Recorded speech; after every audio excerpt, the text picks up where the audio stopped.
Esto es Mamá y Líder. Descarga la guía Mamá y Líder, una guía para dominar tus finanzas, organizar tu tiempo y liderar con propósito. Recuerda suscribirte al canal de YouTube, dar clic a la campanita y seguirnos en Spotify.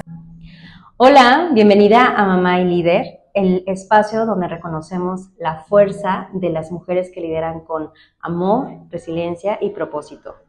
Soy Isabel Cortés, mamá, profesionista y como tú, humana. Hoy hablaremos de algo profundo y es una condición de salud que se denomina disautonomía y que muchos síntomas se confunden con algunos otros padecimientos. Tenemos una invitada muy especial que hoy nos abre su corazón y nos cuenta su historia. Una historia real de valentía, de conocimiento hacia las señales que nuestro cuerpo nos envía y de transformación. Nos acompaña Nayeli, mamá, profesionista y una mujer admirable que ha enfrentado cara a cara una enfermedad silenciosa que se llama disautonomía y es profundamente retadora. Nayeli, bienvenida a Mamá y Líder. Gracias por acompañarnos y por abrir tu corazón. Gracias, Isabel.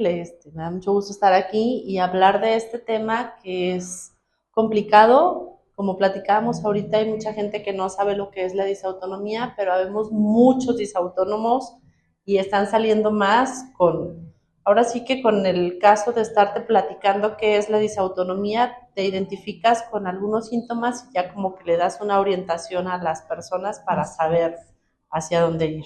Completamente. Yo te voy a decir, no conocía esta terminología y esta enfermedad y todos sus efectos hasta que te conocí y de verdad que me parece sumamente importante que más personas conozcan estos términos para poder identificar con qué especialista acudir y cuál es el tratamiento en su caso.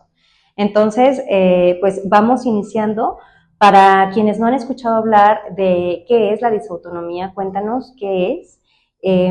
¿Es una enfermedad, una condición, un padecimiento? ¿Cómo se cataloga y cómo empezaste tú a sentir estos primeros pues efectos, ¿no? Mira, para los doctores es una enfermedad. Yo en lo personal lo puedo decir que es una condición ahorita o un malestar. Uh-huh.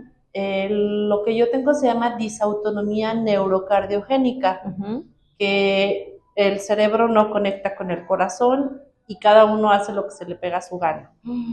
Los síntomas son difíciles a veces no difíciles de sentir, pero sí que una persona o tú vayas al doctor y decirle qué es lo que tú sientes, porque hay muchos mal diagnósticos.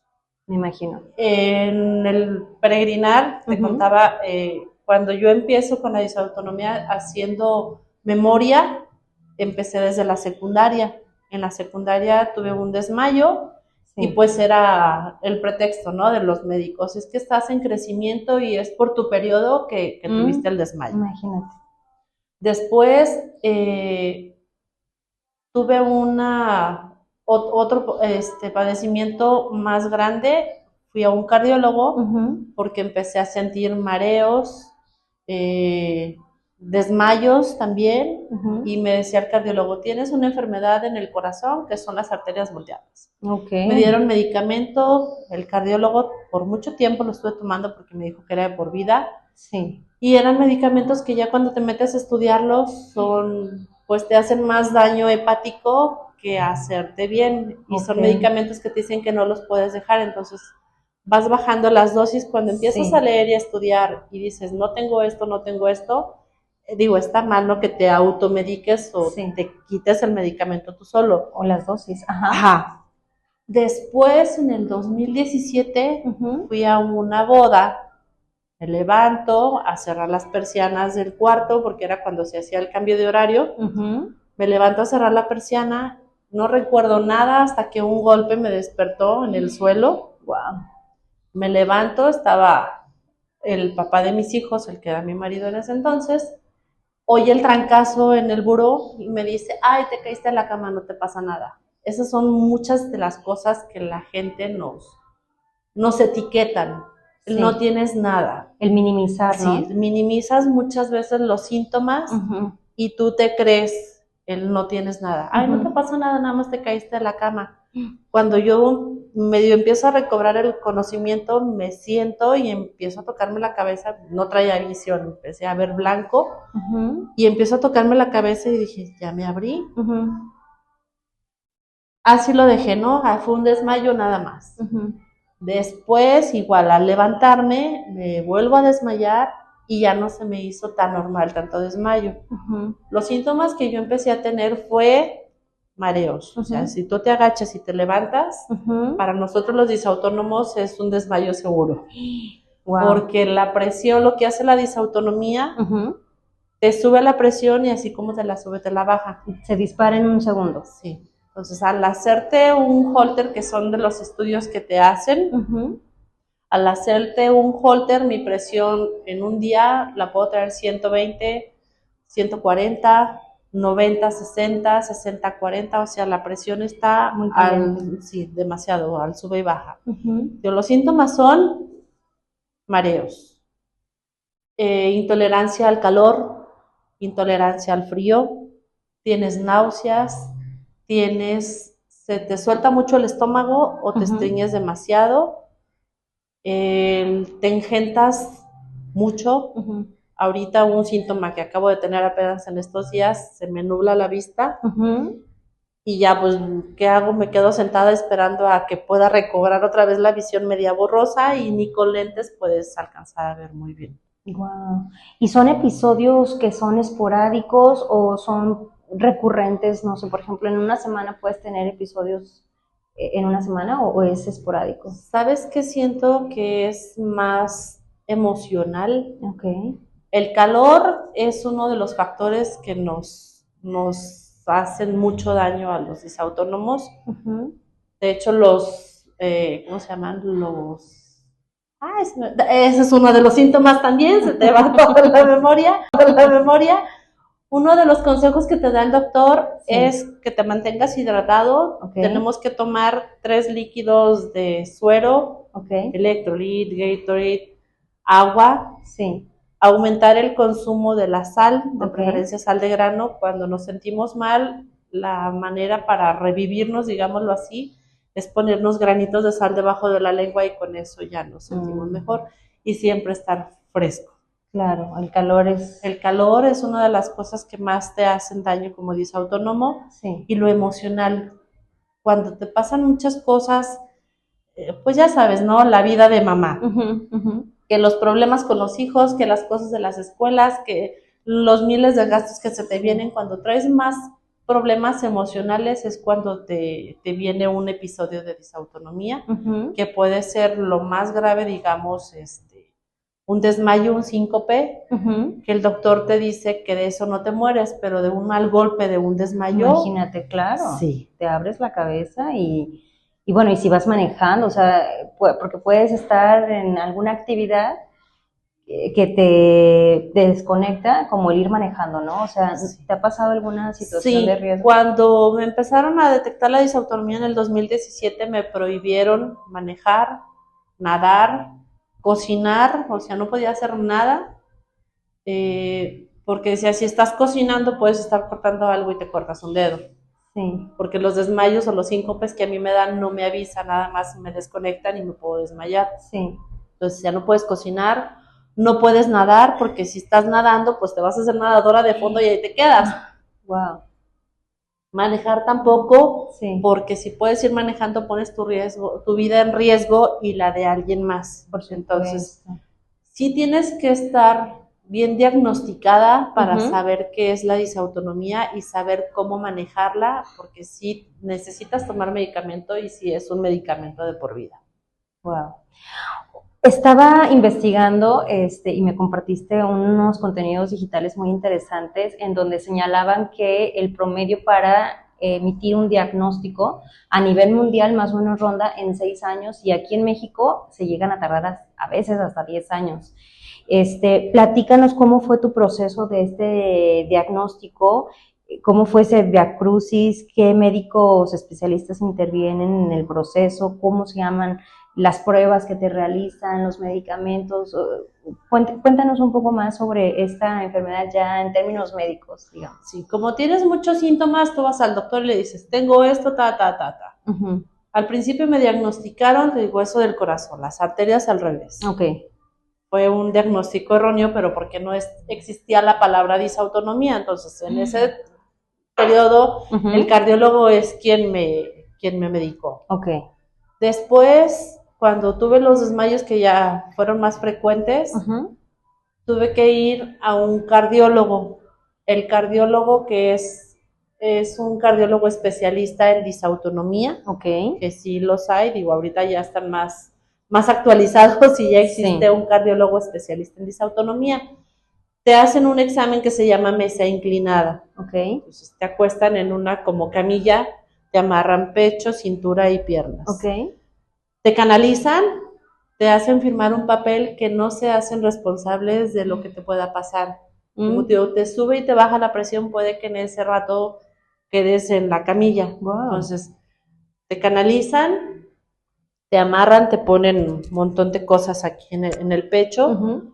y te empiezan a mover. Uh-huh. Entonces, ya sea pies y cabeza, ¿no? Uh-huh. Te empiezan a mover. Si en una de esas, cuando te levantan, te desmayas, que fue en mi caso, Uh-huh. me desmayé, ahí ya me diagnosticaron la disautonomía neurocardiogénica. Ok. Entonces tuve que ir, tomar medicamento de cardiólogo porque hay que nivelar mi Uh-huh. presión sube y baja, entonces Uh-huh. hay un medicamento que te nivela la presión. Fue un año muy complicado porque te mandan al neurólogo porque te dan migrañas muy fuertes, duraba 15 días sin poder dormir. ¿Qué? Las migrañas fuertísimas, te da ansiedad, te da depresión, entonces me mandaban al psiquiatra, Uh-huh. te dan medicamento psiquiátrico que cuando vas y surtes tu receta, la gente que te la surte te hace sentir como si fueras un delincuente. Te piden tu INE, o sea, vas con el mal que apenas si te puedes levantar. Uh-huh. Con esperanza de sentirte Sí, bien. con esperanza de sentirte bien. Porque cuando traes los episodios no quieres saber nada de nadie, es cero contacto humano, no quiero saber nada de nadie, Uh-huh. te dan el medicamento controlado, entonces son 3 médicos a los que yo tuve que asistir, Okay. Neurólogo, cardiólogo y psiquiatra, porque sí, Wow. Las depresiones son muy fuertes, te comentaba hace ratito Sí. una que pues sí, fue yo creo que la más fuerte que me tocó pasar, en una de esas ansiedades que duré muchos días sin dormir, subo al roof de la casa y me quedé a un pasito de echarme el brinco por la ansiedad y la depresión, sí. Pero en ese rato se me vinieron a la mente mis hijos, dije, ¿cómo los voy a dejar solos? ¿Qué va a ser de ellos? ¿Con quién se van a quedar? ¿Con quién se van a criar? Y te regresas, pero la ansiedad y la depresión no es algo que tú puedas decir, como la gente te dice, no, ay, échale ganas, ¿no? Pues si fuera eso, nadie estaríamos enfermos. Por supuesto. Pero sí es complicado. Gracias por compartir esto que nos comentas. Es completamente angustiante, ¿no? Llegan periodos donde dices, ¿cómo le voy a hacer para estar bien con mis hijos? Me imagino que es toda una dinámica familiar la que se tiene que poner en marcha, un plan de acción para los cuidados, para cuando te den episodios, que tus hijos pues se hagan un poco más autónomos o tener una persona que esté al cuidado de ellos.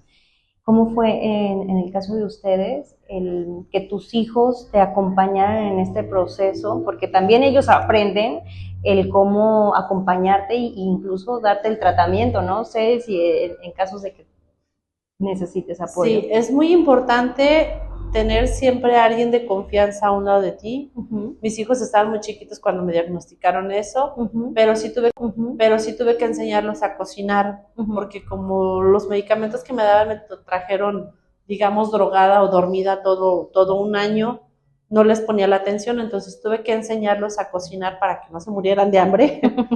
Tuve que contratar una niñera que estuviera con ellos día y noche y estuviera conmigo a acompañarme al bañarme para que no me fuera a desmayar, apoyarme con las mamás del colegio para que ellas me estuvieran ayudando a llevar y a traer a los niños a la escuela, porque no era algo que yo podía hacer. Okay. Tener, digo, alguien de confianza, porque cuando tienes los desmayos, uh-huh. tienen que saber qué es lo que te deben de hacer.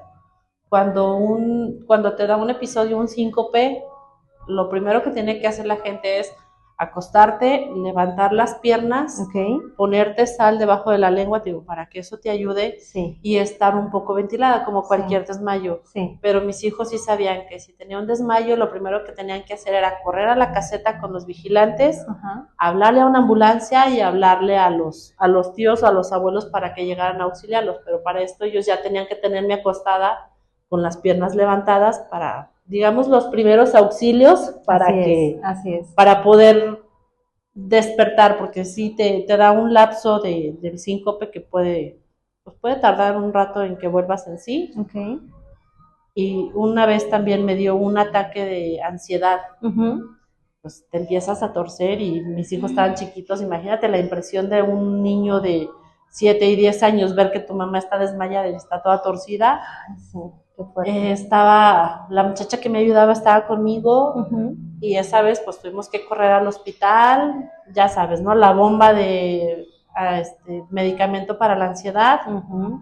Mis hijos asustadísimos, mamá, no te mueras. Entonces sí es un proceso difícil para quien padece esto y para las personas que están muy cerca de ti, Claro, es complicado. claro. Hay muchas veces que te ponen la etiqueta de, ay, pero si te ves súper bien, no tienes nada, no estás enferma, pero no saben todos los síntomas que traes, Ujú. que como mamá te tienes que levantar, tienes que irte a trabajar y así te sientas como te sientas y no te puedas mover, lo tienes que hacer. Y hacia ese punto yo iba, ¿qué emociones tú sentiste durante todo ese proceso, el antes y después del diagnóstico? Cuando te lo dan, no lo entiendes por los términos médicos que te dicen. Ujú. Pero ya después, empecé a estudiar porque no se me hacía justo para mí o para mis hijos estar con el medicamento de la ansiedad todo el tiempo. Sí. Me metí a estudiar cosas alternativas, Ujú. aromaterapia, estuve leyendo sobre el aceite del CBD. Mm. Todo eso me mantuvo controlada del 2019 hasta este año, hasta el 2025 me mantuvo controlada. Sí. Pero, es muy emocional, pasas cosas en tu vida del día a día que te van afectando las emociones y eso es lo que te detona otra vez un episodio. Pues como ya fueron muchos síntomas que no pude controlar, tuve que volver al cardiólogo Okay. para que me dieran algo para la ansiedad y me dieran para la presión. Sí. Wow, qué interesante. Me hiciste recordar una experiencia que tuve hace ya algunos años antes de ser mamá y normalmente no cuento cosas tan personales, pero me parece que es un momento por el mensaje que es y más o menos como a los 18 años yo tenía mucha inflamación y todo lo que comía me inflamaba. Entonces fui al médico y me diagnosticó colitis nerviosa. Me dio el tratamiento, pero no hizo efecto, o sea, yo me quedé con que tenía colitis nerviosa. Un día, de repente, empiezo a vomitar bilis, me desmayo y ya cuando desperté estaba en la plancha y el doctor me estaba diciendo que me habían intervenido quirúrgicamente y me habían extirpado un tumor del ovario izquierdo, 13 centímetros. Y a lo que voy, el mensaje que quiero decirles es que no está bien vivir con dolor. A veces normalizamos. Muchas veces las mujeres, las mamás, incluso también los hombres, nos empujamos más allá del dolor y decimos, ay, ahorita me tomo una pastilla o la misma rutina hace que se nos olvide y aprendemos a vivir con dolor. Y yo creo que ese es uno de los puntos que me gustaría compartir y dejarles de reflexión. Nuestro cuerpo nos manda señales, nos manda alertas y si no les hacemos caso, después se complican. Entonces, qué importante es el acudir a un especialista, pero si el tratamiento no está dando efectos positivos, ir a otro especialista y hasta dar con el clavo porque el dolor es un indicativo. Sí, a mí me decían, cuando empecé con todo el peregrinar de médicos, me decían que era epilepsia. Tomé medicamento para la epilepsia. Cuando me empiezo a meter y a revisar los síntomas, decían, no, yo no tengo esto, ni tengo esto, entonces no es epilepsia. Así es. Entonces, te dan el medicamento así como a ti y dices, no siento ninguna mejoría. Sí. pero sí normalizamos muchas veces el dolor por estar haciendo más cosas o no le das la importancia de decir, ay, me duele esto, no, pero tengo que hacer esto. Entonces, ahorita que voy al médico me dice, ¿y siente esto? A ver, déjame acordar. Ah, sí, siento así, eso.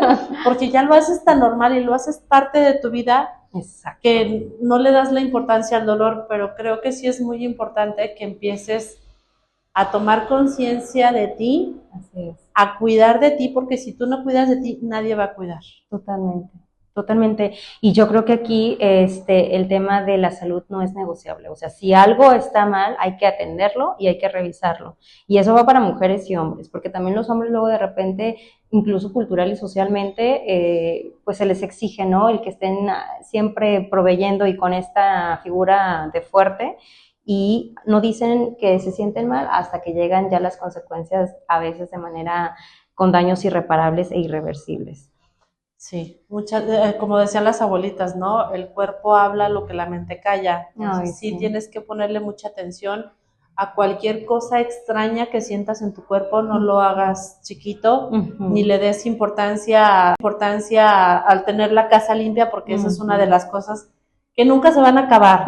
O sea, el quehacer de la casa nunca se va a acabar. Primero te vas a acabar tú, pero nosotros que somos mamás tenemos que preocuparnos por nuestra salud, para poder estar bien para nuestros hijos, porque los que nos necesitan son ellos. Entonces, si tú no estás bien, ¿cómo vas a poder darle una calidad de vida a tus hijos? Sí.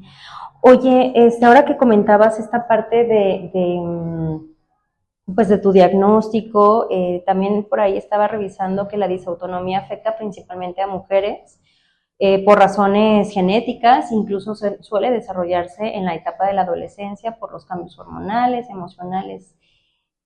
Tú mencionabas que tus primeros episodios fueron en la secundaria, ¿cierto?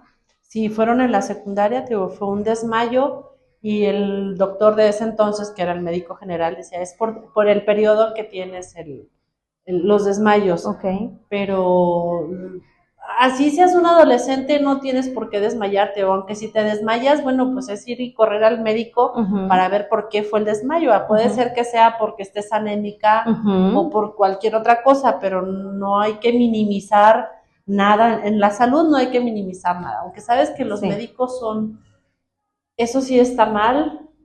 A veces los médicos, yo dejé de tomar el medicamento porque me gastaba 8,000 pesos, en el 2017 gastaba 8,000 pesos entre médicos y medicinas, entonces o trabajaba para mantener el tratamiento, porque si es un tratamiento caro, ahorita pues ya nada más tomo el medicamento de la presión, entonces ya bajaron los gastos. Por supuesto. El médico, como ya son especialistas, sí te cobran lo normal, ¿no? De un especialista, 1,500, 2,000 pesos la consulta, pero te incluye, digo, ya ahorita que es como seguimiento, ya no es el diagnóstico. Así es. Se supone que yo tengo que ir ahorita cada mes para ver si el medicamento me está haciendo efecto. Pero ya viendo que el medicamento sí te estabiliza la presión, tienes que acudir más o menos cada 6 meses al médico. Pues siempre y es de por vida, ¿no? Además. Sí, es de por vida. O sea, aparte no es una temporalidad. No, y la alimentación también tienes que cuidarla mucho. No se debe de consumir muchas cosas dulces. No gluten, no harinas, porque también todo eso te afecta lo que es la disautonomía. Entonces, si tienes que comer muy saludable, hacer ejercicio. Hay ejercicios que el mismo cardiólogo te dice que tienes que hacer cuando sientes que te va a dar un desmayo. Recargarte en la pared, cruzar los brazos o hacer esto, ponerte en cuclillas, ya si sientes que te vas a desmayar, de plano al suelo para que no vayas a tener un golpe fuerte. En la universidad tuve una caída, pues me abrí todo esto de la piocha. Ay, qué peligroso. Entonces, de estar parada así, sin sentir nada, de estar parada, ¡pum! Caí, me abrí todo esto de aquí, me quebré 2 muelas. Cuando despierto, pues veo el charco de sangre y dije, ¿qué me pasó? Y lo mismo, ay, es que estás anémica. Entonces, si no tienes un diagnóstico bien, es el batallar con los médicos. Pues te digo, si te sientes mal, es correr al doctor, más vale pecar de precavida a que dejes que algo se vaya acumulando y ya después no tengas como el control de. Me encanta cómo lo mencionas, el más vale pecar de precavida, porque en este podcast hablamos mucho del autocuidado y postergarlo o minimizar estos síntomas, pues pueden ser graves en algún momento. Vamos a ir cerrando un poquito y me gustaría que nos compartieras un mensaje para aquellas mujeres que hoy por hoy sienten que algo no va bien con su cuerpo y que, como lo comentábamos, el cuerpo manda señales y te va avisando de dónde está el problema y que incluso para que hagas una pausa, ¿no? A veces el cuerpo dice, haz una pausa y no pasa nada, que no se va a acabar el mundo, no se va a no sé, no va a pasar ningún apocalipsis si hacemos una pausa y nos cuidamos. Entonces, ¿qué consejo les recomiendas a las mamás y líderes que hoy nos escuchan y nos ven? Yo les diría que escuches bien a tu cuerpo, te des tus 10 minutos para recapacitar durante la noche, que es lo que normalmente ya hago. En las noches que ya está todo silencio, me dedico mis 10, 15 minutos para mí, para escucharme, para pensar qué es lo que hice durante el día, qué síntoma nuevo siento para la próxima ir al doctor o al día siguiente mandar mensaje y decir, ahora siento esto nuevo, sí, pero no minimizar nada de lo que te pase. Sí. O sea, siempre estar al pendiente de ti, sí, darte el tiempo tú para ti, como te comentaba hace rato, para poder dar tiempo de calidad a las personas con las que estás. Sí. Hoy por hoy tienes, bueno, ya un tratamiento, ya todo un diagnóstico efectivo. ¿Tu vida cómo es ahora? Después de, digamos, del 2017, que fue cuando empezó todo esto, al día de hoy. Pues lo único que ha cambiado, digamos, que es el medicamento, porque la gente sigue tachándote de floja porque también la pila se te acaba. O sea, estás cansada todo el tiempo con la disautonomía y creo que sí es importante que la gente haga conciencia que cuando alguien te está platicando, te tiene la confianza de decirte cómo se siente, no la critiques ni la estés juzgando del, ay, se siente mal. O sea, mejor trata de escucharla y ver en qué puedes ayudar. Porque a veces el mínimo detallito que te ayuden a hacer algo es, para nosotros que nos sentimos mal, es la gran diferencia. Sí. Hay días que me siento muy mal, que estoy en la calle, en la casa. Por ejemplo, hoy llegué a trabajar, ¿no? Y me dice mi hermano, ay, estás bien hinchada, ¿qué te pasó? Ve nomás, qué gorda te ves. Dije, ay, son comentarios que muchas veces no sabes exactamente, no son necesarios, que no sabes lo que la persona está sintiendo. Entonces, si ves el cambio en una persona, mejor, si vas a opinar mal, mejor calladita la boca. Y si te cuentan algo tan, digamos, tan íntimo, porque es como te estás sintiendo, sí, tratar de ayudar a la persona o ver de qué manera la puedes ayudar en vez de juzgarla. Totalmente. Coincido contigo, muchas veces el desconocimiento de algunos tipos de enfermedades o padecimientos nos hacen juzgar y tener estos prejuicios, ¿no? Y poner etiquetas de valor o de juicio de valor y creo que debemos de hacer una pausa, pensar bien lo que vamos a decir y si eso no aporta, entonces mejor dejarlo ahí porque no sabemos lo que hay detrás de esa vivencia, de esa experiencia con las personas. Y yo te voy a ser muy honesta, yo no conocía este término como lo decíamos al inicio, hasta que no te conocí y me explicaste todo lo que padeciste y lo que vives. Y no sé cuántos disautónomos están aquí en Jalisco, pero pues creo que este es un buen momento para hablar del tema, visibilizarlo y también a quienes estén en ese proceso de un diagnóstico, pues saber que sí hay una luz al final del túnel y hay una esperanza de que puedes retomar de alguna forma tu proyecto de vida y que puedes hacer viajes, ¿no? Porque yo te veo que viajas mucho, digo, bueno, la esperanza ahí está, siempre y cuando esté un tratamiento de un especialista, por supuesto, y cuentas con una red de apoyo. Sí, fíjate que ahorita en redes hay muchos programas o muchas comunidades de apoyo a los disautónomos. Hay muchos médicos que están en redes sociales que te dan como consejos de cómo hacerle cuando te sientes mal. Porque sí, ya ahorita pues somos como ya hay nombre para el mal, ya vemos más gente, entonces la comunidad empieza a crecer de los disautónomos, pero sí en redes sociales hay muchos en los que puedes leer, o a veces que te sientes mal. Yo de repente que me sale alguno digo, ay, sí es cierto, no sabía que tengo que hacer esto. Entonces agarras el tip de la gente que lo va teniendo y que te va compartiendo los síntomas. Sí. ¿Algún grupo o red social que puedas compartir para que las personas puedan conocer estos contenidos digitales? Sabes que me han salido mucho en TikTok, las sigo, pero la verdad es de que no me he puesto a ver los nombres, pero si ponen en cualquier red social, pon disautonomía y ahí te va a salir muchos grupos de apoyo que hay para todo esto, porque sí necesitas mucho apoyo emocional para poder sobrellevar. Algo que me decía la cardióloga en este último mes que fui, me dijo, ¿sabes que es una enfermedad con la que vas a vivir toda tu vida?